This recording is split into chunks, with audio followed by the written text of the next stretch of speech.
As you join us today, we encourage you to reflect on the land that you're on and its history. We're located on the treaty lands and territory of the Mississaugas of the Credit and the traditional territory of the Anishinaabe, the Wendat, and the Haudenosaunee.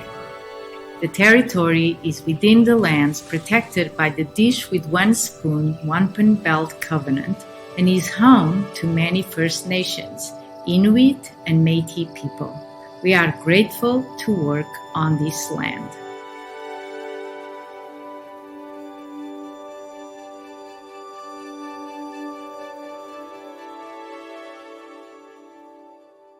The future of film and TV production is in Ontario. We've expanded our studio space. We've built virtual production sets, Canada's largest backlot, and an unparalleled workforce. Our Ontario Green Screen program ensures a more sustainable industry. We are Ontario, and we're ready to roll.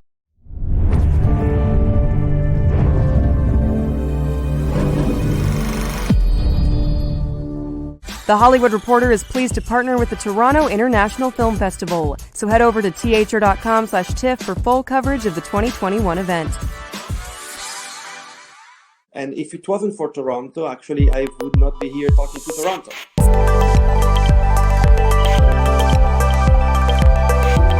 Stories. That is the foundation of what we do as artists, just stories. More people who look like us and think like us are in positions in which we can hire people who haven't had opportunities before in this industry. That is a cause for optimism.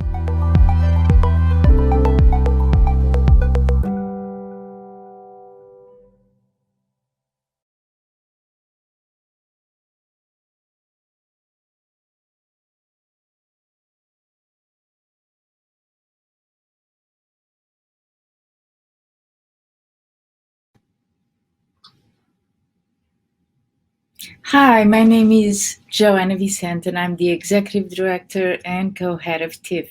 Thank you for joining us over the last 5 days as we've heard from industry leaders, creators, and advocates from all over the world who have shared their knowledge and experiences on the future of the film industry and how we can all work towards a more inclusive and equitable industry at large. I'd like to thank our lead sponsor, Bell, our major sponsors, RBC, L'Oréal Paris, and Visa, and our major industry supporters, Telefilm Canada and Ontario Creates, and our media partner, The Hollywood Reporter, for supporting the Visionaries stream. This session is part of TIFF's Shared Journey initiative and is generously supported by Betty Ann Hagee, who has been a champion of Shared Journey since its inception and a supporter of women around the world. She has a personal connection to today's discussion. In the past, she has sponsored teachers from the Afghan Institute of Learning to come to Canada to attend their mentorship program for women. Thank you, Betty Ann, for supporting this discussion. It is my great honor to introduce our next guest speaker in the final session of the industry conference. Sahraa Karimi is a renowned director and activist and the first woman to chair Afghan Film.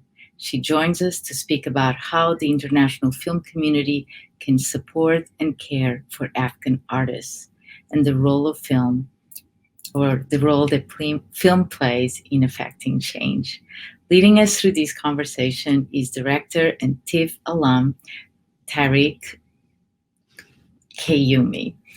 Tariq, the floor is yours. Thank you so much, Joanna. I appreciate being here. And I am absolutely honored to be talking to Sahraa Karimi. Sahraa Karimi comes from a second generation of Afghan refugees in Iran. At the age of 15, she played as an actress in 2 Iranian films, which brought her to study cinema in Slovakia and graduated with a PhD in directing. During those years, she has made more than 30 short fictions and documentaries, some of which won numerous awards in international film festivals. After 10 years of making many shorts and documentaries, she returned to Kabul. She made 2 documentaries which were successful internationally, were broadcast through Arte France and BBC. Her Hava, Maryam, and Ayesha is her first feature film, which was shot entirely in Kabul with Afghan actors. In a statement of support, Jolie called the film delicately made, Angelina Jolie called it delicately made, moving film that chronicles the lives of young women in contemporary Afghanistan. It shows the grace, beauty, and spirit of women, Afghan women, as they navigate marriage, love, friendship, family, and motherhood. I've seen the film, and in my opinion, it is probably the best film that I've seen come out of Afghanistan. It's truly wonderful. And here's Sahraa.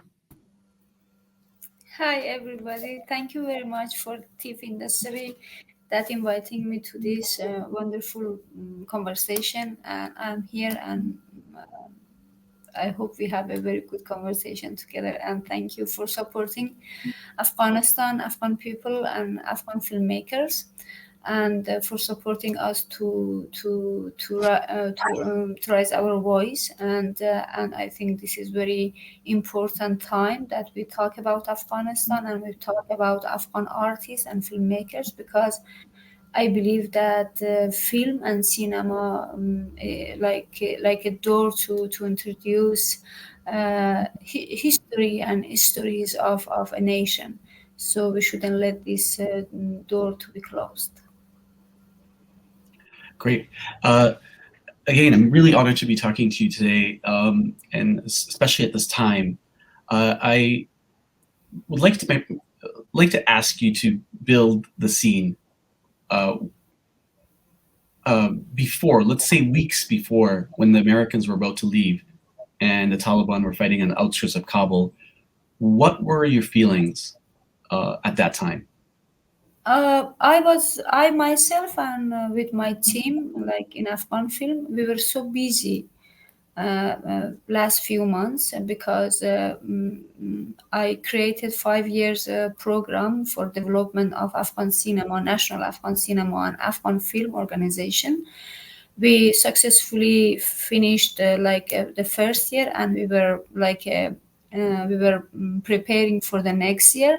We had some difficulties with getting the budget from Ministry of Finance, but we wanted to continue to do the second year of this program. So we were busy, and we had some fears, of course, because you couldn't avoid news, or you couldn't avoid just reality. But for example, I was very much confident that our army, our government, our politicians, leaders, so they will support us, because there were a lot of talks that okay, we are not going to let Taliban come to Kabul, or we don't let them to take over on entire big cities.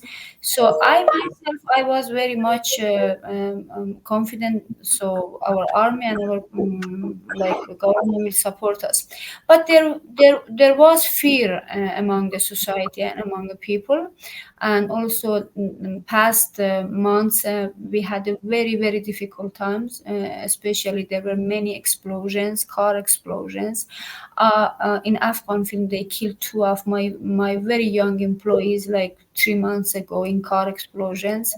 But it had very bad effect on our this motivation, but still we wanted to continue, because we believed that okay, with creating works and film, and for example, we had avant-garde film festival, short film festival, and we were preparing for national film festival, national film award. We were we premiered two short films, and we opened new cinema hall, and we were in the post-production of 11 short and documentary films, and we were in production of 2 feature films, and we were preparing for next films. So there were a lot of fear, and also working hard, creating, and everything were together. So we were so busy in Afghan Film. So we didn't believe that this happened to us, Yeah. So now, so what was the turning point? What was the turning point where it was oh no, this is different. People, the Uh, army's not going to fight. it was, Politicians are going to run away, and we are exposed, and they're coming. no. What maybe that moment? For me, for example, Friday, it was Friday, 13th of August, when I started to think that, okay, there will be something.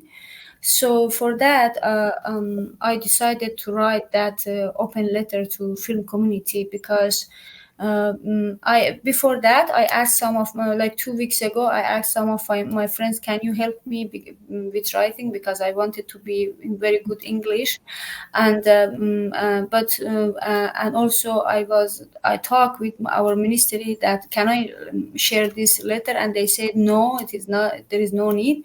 But that Friday, 13th of August, when we read news that Taliban take over big cities, major cities. So I had a kind of fear that, okay, maybe something happened, so let's share this letter. So I, with help of my friends, we were doing this letter. So I just, I shared the letter to everyone, and I asked some of my filmmakers friends that please can you share as much as you can. So that was the moment. But still, Saturday I went to work. I had my regular meeting with my employees, and Sunday morning I was in bank, and after bank I wanted to go to work. But still, there was few days that huge traffic was, and people were so much afraid. But we thought that still there is a hope, because maybe there something they were negotiating, and I think I thought that maybe some deal will happen. But the turning point for me was when the manager of bank, he came and he told me that, okay, Taliban entered to the city. It was like a movie, We are filmmaker and we are now talking in TIFF, but it was really like a movie. His eyes was full of tear, and he was afraid, and he told me that they entered the city. I think you should go home. And I said, but I didn't take money. He said, don't. We are just going to close everything. We are also leaving. So that was like I was just thinking, okay, what should I do? I ran, of course. It is normal. It is a normal reaction when you gunshot started, and because when I went out, I saw a guy with this white flag.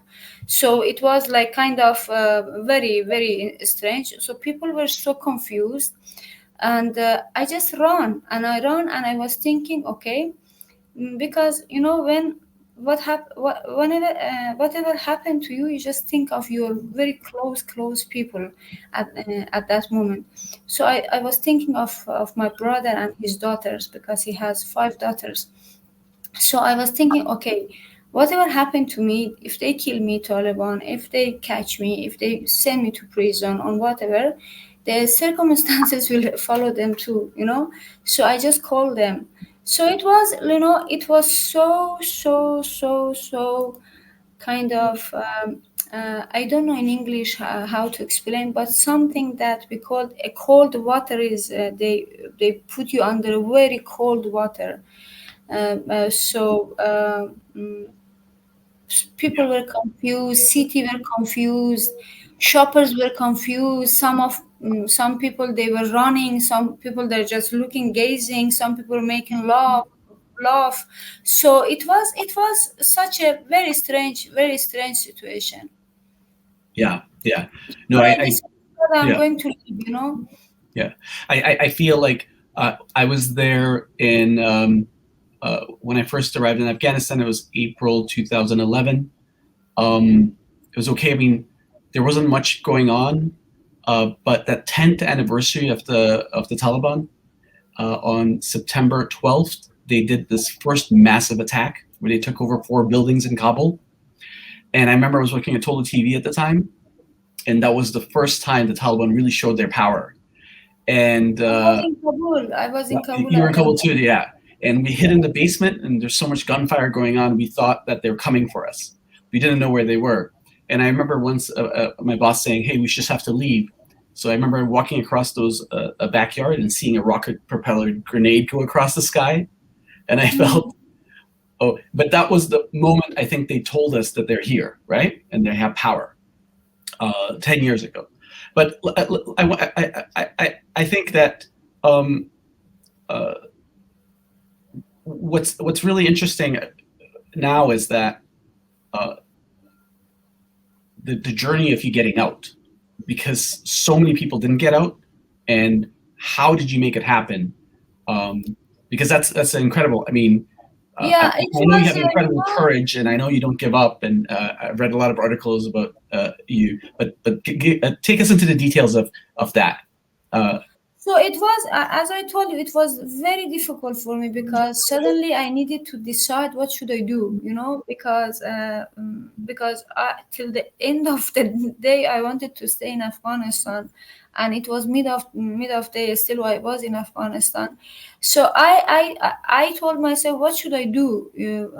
I should stay or should I leave? The only reason that that I decided that okay, I'm going and I'm running to airport was like my brother's daughters, because I didn't want anything happen to them. I didn't want, if I lose my hope, my job, whatever my position, but I didn't want anything happen to them because they are small and they're full of dreams and they don't know anything about Taliban. And I didn't want that. So for that, I just called them and I just asked my brother, where's your daughters? And he said they're at the school. I said, take them and we just run. Because it was about like 2:00, 3:00 when I started to run to airport. Still, people they didn't know what is going on, and still Taliban didn't share the famous picture that they take over the president palace. So when we went to airport, we did regular checking, like normal checking. They ask our name and something, and in between I call with my friends, because I am member of Slovak Film and TV Academy, because in 2012 I got the national prize for one of my films. So I call with the Slovak Film and TV Academy, like with the president Vanda Hrisova. And I told her, this has happened. They are in town and what we should do. And she told me there is a flight, Ukrainian flight, that I can go with them and they can take me to Ukraine at least so I can get out of the country.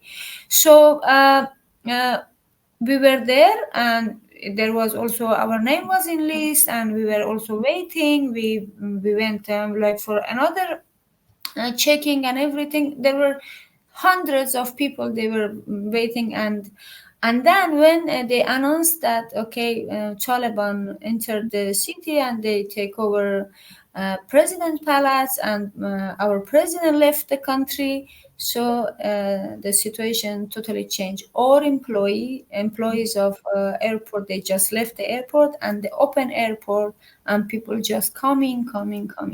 So I couldn't make the flight, so we stayed, and all night we tried to find a way just to get out of the like to get to some flight, because and we get a lot of call that it is better to stay inside the airport. If you go to outside the airport, Taliban is outside, they were killing, and then Taliban inside. It was so even I cannot tell you, it was like a film, some films that we see, some movies that they are attacking and you are just there is a very commercial film, it is Korean, I think, it called Busan, Train to Busan, something like this. Yeah. 1 and 2. It was like this. It was like zombies are coming to attack you, and you are running. It was somehow like that. So I had like kids with me, and my brother, his wife, and I took my 2 assistants with me because I was afraid of them too. So we were like searching for simple space just to hide, And then American started like to push us out because 1,000 people just running to American army part, and they just wanted to catch like the airplane. planes. So then finally, with calling with Ukrainian, calling with Ukrainian, calling with like Turkish calling with Slovakian, we could next day we could get to army part of the airport, and then we could get to Istanbul, and from Istanbul to Kiev. Like so, but it was almost 40 hours, more than 40 hours, that we were just struggling to get to flight. But still, I think my case was still better, because then this people started to come, and they closed the gates, and they're shooting, and those all pictures that I'm sure you have seen that from airport, and all that were killing people, and a lot of other games were going on there. So and the boys who fell off the airplane, the wing of the airplane, and all that stuff happened within those 40 hours. I saw with my own eyes in the middle of night that young boy, talented boy. I think they're all of them. They are talented. They just hanging from a cargo plane of U.S. cargo plane. So they were just doing something that the only hope that they had. I saw women that were crying, and I saw a lot of people in between of this all chaotic situation. They were stealing, and because when Taliban they take over Kabul, they open all prisons. Yeah. So all criminals, thieves, whatever, they were in prison for many years. They just had a big opportunity. They came out and they attacked normal people, because they were also in shock that how they come out. It wasn't pleasant, Right. but it wasn't like something that if you think about it, you get like, okay, oh, I am hero. I get out. No, it was like totally all try to stay alive. Right. Yeah. No, this is something where when I lived in Afghanistan for 4 years, one thing I had was this. Every night when I went to bed, I would think that, what if the Taliban come through the door and get me? So you always had and that's the whole point of the attacks, is that you lived in a kind of a nightmare, right? I had this kind of feeling like almost 3.5 months ago, right, when they started to share a list of women activists, right, filmmakers, journalists, that they are under like under attack, and they are in hit list, and they are going to be killed. right. Because of that list, a lot of young talented journalists, female journalists, they left Afghanistan. Farahnaaz Frutan, a lot of others. So I got also kind of list, and they called me that, okay, you are in this list, and what we want, you go out of the country for at least 2 weeks. So I went somewhere for 2 weeks. I just took leave. They gave you a threat. They threatened you. Yeah. But I didn't feel that I should stay, because then I came back. And then my family, they told me that, because I was driving myself, I didn't have any bodyguard. I didn't have, my car was totally, the government car was totally broken. So I used my own car, and I was driving, and my family just they took my key, and they just told that we don't let you to go by your own car.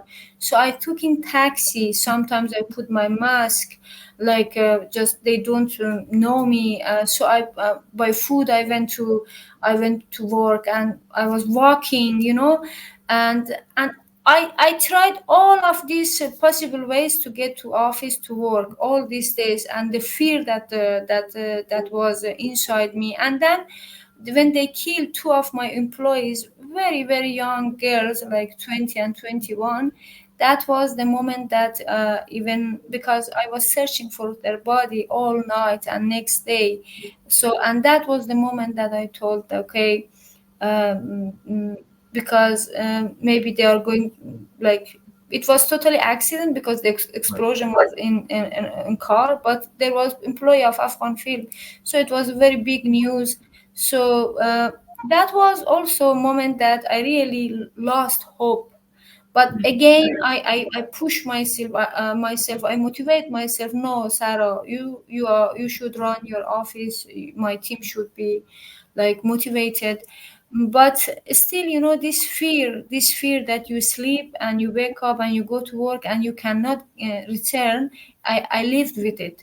I Yeah. lived with it, every single past 6 months. Yeah. Well, I mean, yeah, it's amazing that you got out, and I feel like you stayed in the last possible second you could, and I feel that you were lucky even, and you had you were a little bit ahead of the curve, which probably helped you out. You were inside. Anyways, it's an amazing story. Do you have plans of telling the story? Yes, when I came out, like when we reached to Kiev, to be honest, I couldn't come to normal life. After 10 days, I came and started to eat, to sleep, because I couldn't sleep, I couldn't eat, and I was also trying to so much inform medias and to do interviews. I remember that one of your sponsor Hollywood reporters, they did interview with me. In the middle of interviews, I was somewhere else, and he understood, and he told me that I think you are not here. I was totally so Traumatized. yeah, so much. And then I decided, okay, one day I told to myself, oh, hey, Sahra, what, you want to cry and you want to be like continue like this, and you want to be like to carry this anger, sadness, this grieving with yourself? No, it is not the way. So sit and write. So I started writing. I told to my assistant, please write what you see, write. And I started to speak with my nieces, that tell me what you see, what you when we're running, what you see, what that soldier told you, what that woman told you. And then I called like a president of Slovak Film Academy. She is a very prominent producer, Slovakian. I told her and I shared with her, and she immediately told that I am in, go and write. So then I called my friend Simona. She's a scriptwriter in Italy. I told her this is what I want, and she told, okay, when you are in Venice, let's make it, write it. So we were like kind of. And then my producer for film Hava, Maryam, Ayesha, Shahabi, I shared with her. So we made a team immediately. So I am in the I finished the synopsis, and we started we are going to finish treatment, and we are going to finish the first version of the script next month and 2 months maybe, because the story is ready. Just we needed to find a structure, we needed to find everything. And also we announced through Hollywood reporters that we are going to make it. The name is the title is Flight from Kabul. And and we are trying to make it, because I think it is very important, to tell this story. Yes, this is my story, but it can be hundreds other stories too. And also so I am preparing with this movie fully, so I'm busy with this film now. And also I'm going to teach at film school, National Film School of Rome in Italy, this year. So I try to start new life, new kind of journey. But I'm very, very sad, of course. Anytime that there is a space that I'm totally alone, I immediately, my thinking, everything goes to Kabul. I miss so much all those struggles in Kabul, for making films. Because when we wanted to make film in Kabul, we were struggling. We were fighting with everybody. We convincing everybody. But it was for me, it was always motivation.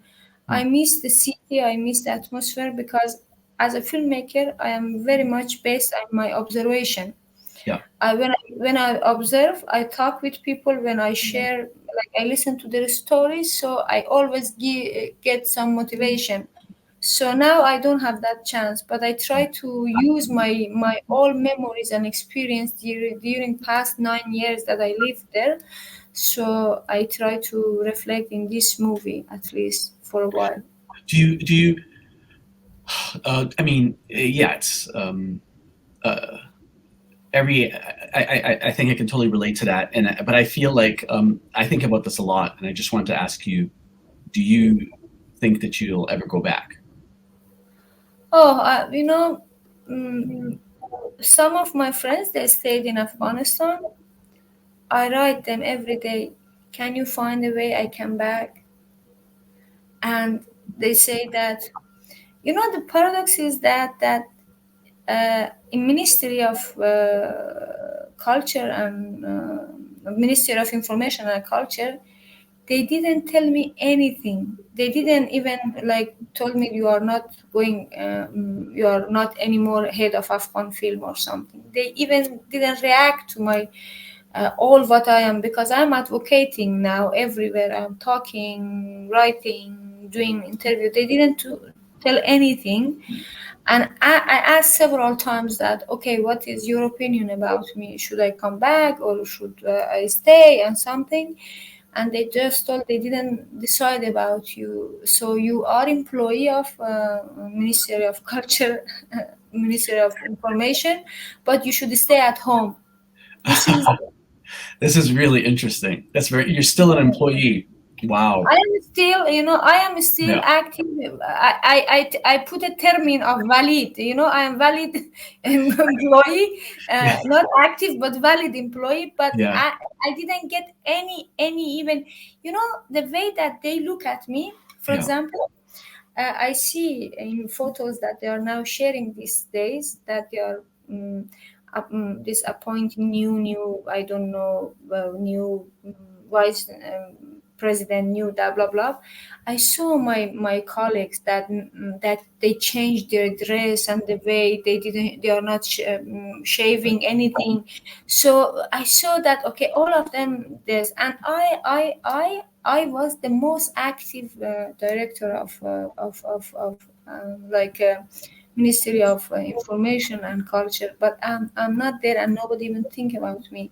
They just told me, woman cannot come to work, and you should stay till the leaders decide.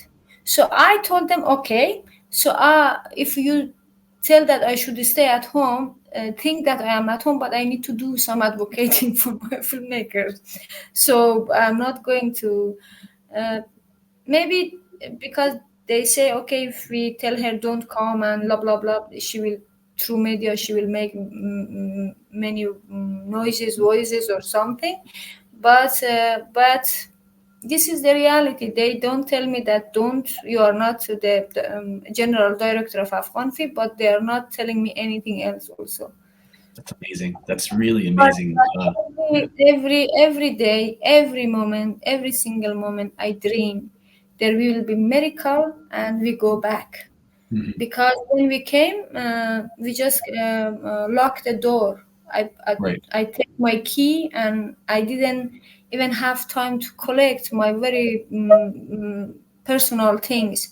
So I because it was so, I was so hurry and I put something. When I came to Kiev and I look at things that I brought, it all are short t-shirt, nothing, because I just put like that, so it is home. My house is there, my apartment is there, my car is there, my paintings are there, my books, 3,000 maybe books are there, my films are there, everything are there, and the key is with me. Right. So you have a part of your life, part of your brain is in Kabul, and part of it is in Europe, and there's a split. What do you think about the future now? What do you think? If you look into the future, what would you think is going to happen? With what they are doing here now in Afghanistan, like Taliban, I think it is not very bright future for young generation, especially talented young generation. But I believe that we shouldn't be silent. We shouldn't be silent, like just look at them and let them what they do. I think political leaders, filmmakers, we should raise our voice and push those decision makers do not recognize Taliban. And also, because we filmmakers, we are not political, we are so much connected with people, so we can use our voice for humanity. I think saving Afghanistan today is act of humanity, and it is not just political act. Because okay, people, they think that okay, Afghan people, when they ask that please help us or support us, it is about financial support. I think it's not about financial support just. I think it is that please support us. Do not lose those efforts that we did during past 20 years, and those developments and those achievements. Because when we lose those achievements, then Afghanistan will be again a poor country, woman without any education, without any rights, and then again this scenario will start and will repeat, which is not happy ending. We want that people in the world, they just don't let Taliban or any kind of terrorist group become a leader of Afghanistan and take from us our achievement and our efforts. Because young generation of Afghanistan, especially artists, filmmakers, they are very talented and they wanted so much to change the narrative about Afghanistan. I, as a filmmaker, with making Hava, Maryam, Ayesha, I wanted to bring new view, new from different angle look at our stories, our film woman stories. So I think future, if international country, they recognize Taliban as a political government, as a government, so that our future will be destroyed for sure. But if they don't recognize Taliban and they push Taliban to accept human rights, women rights, artist rights, filmmaker rights, and social rights, so, and they become more modern and they value democratic values, so then there is a hope. And Afghanistan is a multi-ethnic country, so all ethnics, they have rights to take part in cultural, social, political, and economical life. Yeah. Let's switch gears and talk about your film, because I feel like what you did in your film is for a first feature, it showed so much so much maturity. I mean, everything in the film I felt was well thought out. Every shot, every character, there was so much going on. There's so much depth in that film, and in its simplicity, right? You can write so much, but then you have to distill things down to its core. And I felt there's this kind of a minimalist aesthetic in your film that I thought was really the hand of a director who's maybe worked on their fourth or fifth feature.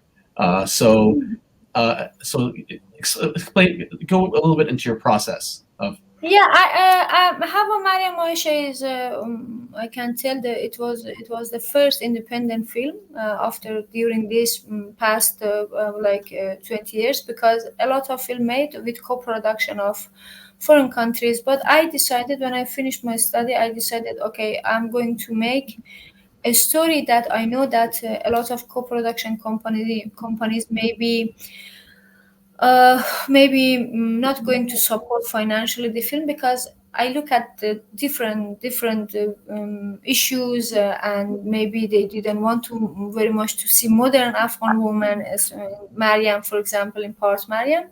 So I told the idea, I shared the idea with my friend, and he's a scriptwriter, and we together we write the script, and I decided to cut for 2 years from everything and just work. So I work with UNICEF as a head of the communication of Central Region.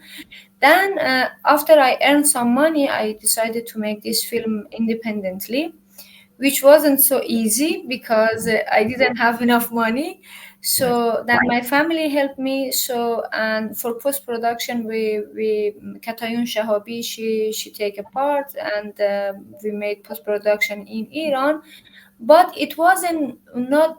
It was because making film in Afghanistan, because of equipment insurance that we don't have inside Afghanistan, there is very big problem, because I wanted to make with Ari Alexa, and we didn't have Alexa camera, so we just want nobody wanted to send the camera to Afghanistan. So the only company that trusted us was in Iran, a representative Ari Alexa, and we did it in very legal way. So it was so much difficulties, and and then during my shooting there were 4 major explosions in Continental Hotel, and some gathering of governors and something.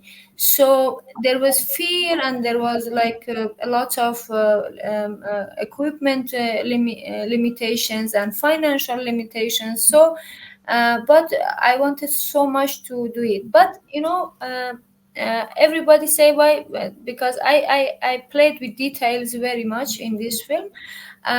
I told you, my style of making is so much based on my observation, what I see from, and I take it from the society. I had opportunity to travel around Afghanistan, especially in the south part of Afghanistan, for example, Paktika, Kandahar, I don't know, Logar, and those parts that a lot of people cannot travel, especially when you are a woman. I took many photos and spoke with many people, and about their stories, especially women. I find out one thing. It doesn't matter you are educated. It doesn't matter you are well mannered, or you are not educated. You are housewife. As far as you are living in a patriarchal society, in a very traditional society, all you are coming under one roof, which you see in Hava, Maryam, Ayesha, the last scene, that all of them, they come to clinic. Yeah. A film was the premiere of the film was at Venice Film Festival in 2019, and in Horizonte section it was in competition, and also it traveled to many countries. But for me, the most important moment was that we screened the film inside Afghanistan for 20 days. I can't believe you did that. That's one thing I was like, what? How could you show this film? The film is so brave in its subject matter, and it's also so, there's not one sentence of explaining anything. When you watch this film, and I recommend anyone to see it, because every moment is beautiful, and every moment passes by so fast, because it's interesting. But then the totality of the film, and that last scene when they all meet, I don't want to do any spoilers.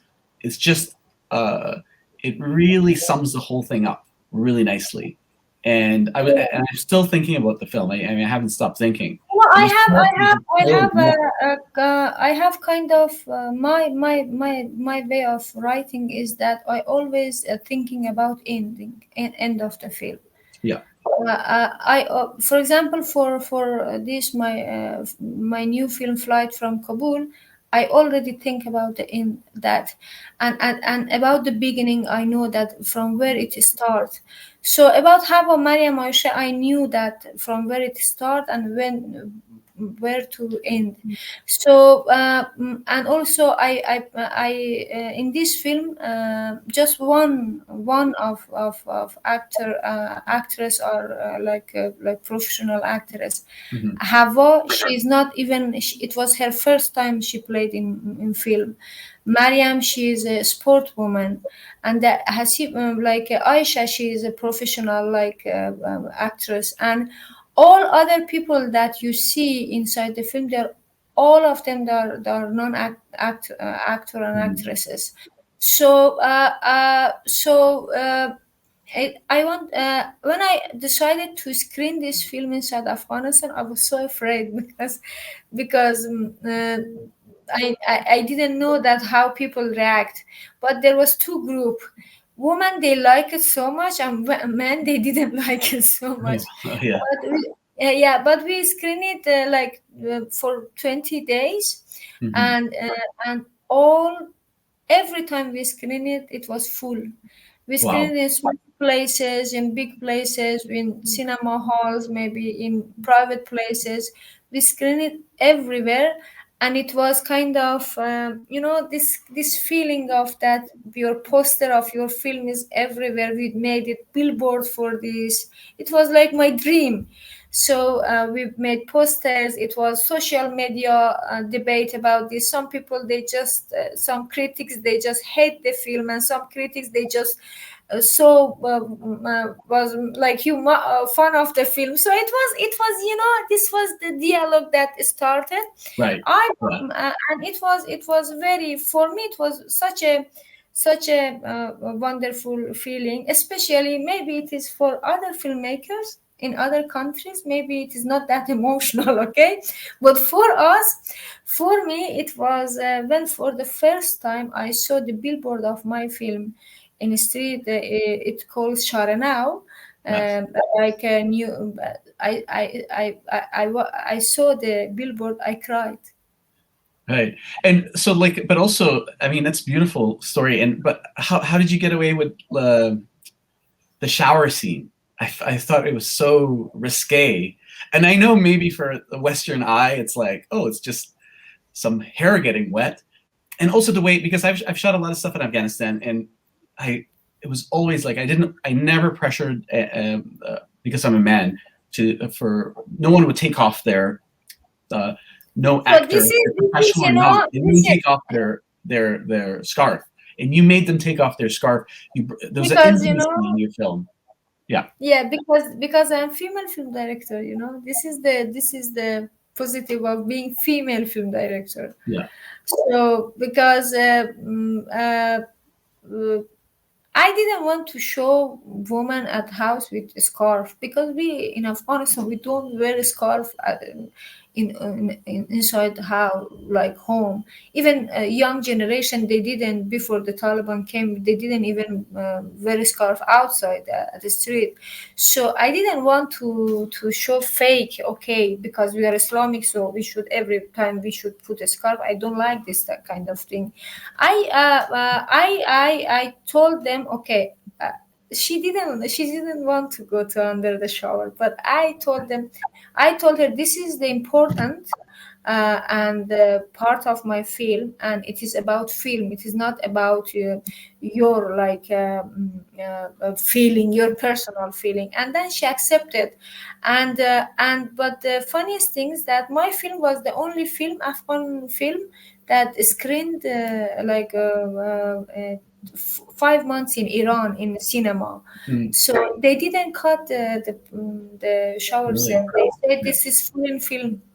So can you bring me into the theater? When you were watching the film in a theater with an Afghan audience, right? What was the reaction to the shower scene? Paint me a picture. Was there? They were. So that was. But I'm so happy. Yeah. I had that experience of. Yeah. No, it's really bold. It's really brave. Can you? We just have a little bit of time left, and I just wanted to know. Bless you. Do you? What would be a message that you want to give to younger filmmakers, especially Afghan filmmakers? that you? I think everything about filmmakers, everything is about telling stories, and I believe that we can, when we are in Afghanistan, when we can make more authentic stories.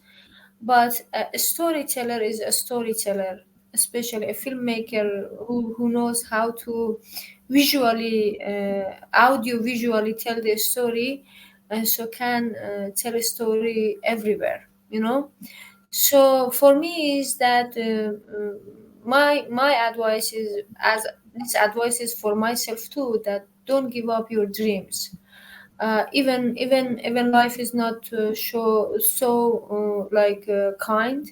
Even we within few hours we lost everything, our dreams, our country, our hopes, our work, our family, everything. But still, I think still when you are still imagine and you are dreaming, it means you are alive. When you are alive, so don't give up your dreams. And if you are a storyteller, so okay, new situation, new country, new possibilities, and new approach to new stories from different angle can help us to not let Afghan cinema die. Even we are in exile now, even we cannot go to our country, but still we can try not to let our Afghan cinema dies. And it is just with making films we can still go ahead and fighting. Great. And what do you think about film as a means of social change? Oh, cinema is very important. Cinema is very important. I think one of the biggest mistake that this past 20 years that government of Afghanistan did, and also international communities did, they didn't support art and culture and cinema in particular. You know that they didn't even build one cinema in Afghanistan. They even destroyed cinema halls. I am one of those people that fighting with my own government just to don't destroy the cinema park. And they didn't support filmmakers. They didn't create film funds. They didn't create any financial support for films this past 20 years. And then filmmakers, young filmmakers, they become part of NGOs and part of these NGOs kind of filmmaking that is not cinema. So their talent were wasted. So I think it is very, very important if we had a cinema, real cinema, if we had a real productions, if private sector and also government supported fully cinema and filmmakers and film industry, we wouldn't in this situation right now. This is my own opinion. I totally agree with you 100%, because the 4 years I was working at Tolo TV, it was really interesting because I was making Afghan shows, but it was like 5% of what we showed on TV. Most of it was Turkish or Indian or Korean even films that were dubbed. And if you don't give a chance for people to tell their own stories, how can they understand each other? So I think that was a real big missed opportunity. For especially. I'm not talking about digital area and now online screening. Those things are new approach, but going to cinema hall, it is also a sign of solidarity, togetherness, because from different corner of the city, with different ages, with different gender, you just come under one roof and you watch one single film together. So it itself is also a kind of act of togetherness, being together. like doing something together for one thing, watching one film. Okay, then somebody doesn't like, somebody likes, it is something different. But didn't happen in Afghanistan this past at least 18 years, because we started this last 2 years to put people, to bring people, to make film festivals, screening and something. So this is the missed opportunity was cinema, supporting cinema and artists in general, and Absolutely. filmmakers in particular. I Yeah. can say that, and we started to bring changes, but unfortunately they didn't let us to continue work. And in your film, I feel like, I don't know how many people here have seen it, but I think everyone should see it who's interested in Afghanistan right now. Where can people watch your film? My film is I think in Filimo, which is Iranian application. They can watch there, and also I think film festivals. And my filmmaker, my producer and distributor, they are just negotiating with TV channels and some online like screenings, so people will see. But it traveled to many film festivals, almost 38 film festivals. It won also prizes. So but now there are many platforms that people can watch this kind of films. I think people, they should watch films from Afghanistan or Middle East, because I think the only way that we make a good introduction about our culture and history, and also about our stories and about our issues, is nowadays is cinema and Right. film. So please look at watch our films, any kind, my film, somebody's else, from our region, because I think it is very important that you know us. Then your voice for solidarity and humanity be more louder. And I think film also, cinema also bring kind of responsibility among the society, that we shouldn't be silent whatever happened in this world, because in the end of the day, all of us, we are living under one roof, which is sky, just the distance are different. So we shouldn't, for example, the world now shouldn't be silent about Afghan filmmakers or Afghanistan situation too. Fantastic. And your film Flight from Kabul, how do you plan on shooting it if you can't go back? Have you thought about that? This film wouldn't be in Afghanistan, because I know that if something miracle happen and Taliban disappear, so of course it would be in Afghanistan. Right. But if maybe I will make it in some countries similar to Afghanistan, because it is airports and scenes and something. But one thing I want to include to this film, all people that they had a experience making films, or filmmakers, they are in exile. So I invite all of them to take part in production, or in being actor and actresses, if they want to make a film, because I wanted to do it kind of act of like our kind of resilience, something like this. Absolutely, yeah. And they can, I guess people, you're active on Twitter. They can follow you on Twitter if they want to get in touch with you. Yeah, my Twitter is sometimes very political. I'm so sorry. Yeah, and and we have about 20 more seconds left. Is there one last thing that's something that we haven't covered that you want to talk about? I just ask all filmmakers around the world that please don't be silent about situation in Afghanistan and about situation of cinema in Afghanistan. And just it is small, it is few seconds, just typing that hashtag do not recognize Taliban. So if you do put this hashtag, then it will help us to make films in future. Hashtag do not recognize Taliban. Yeah. Fantastic. Thank you so much. It was an absolute pleasure talking to you, an honor, and I love your film, and I can't wait till I see Flight from Kabul, and absolutely. Thank you.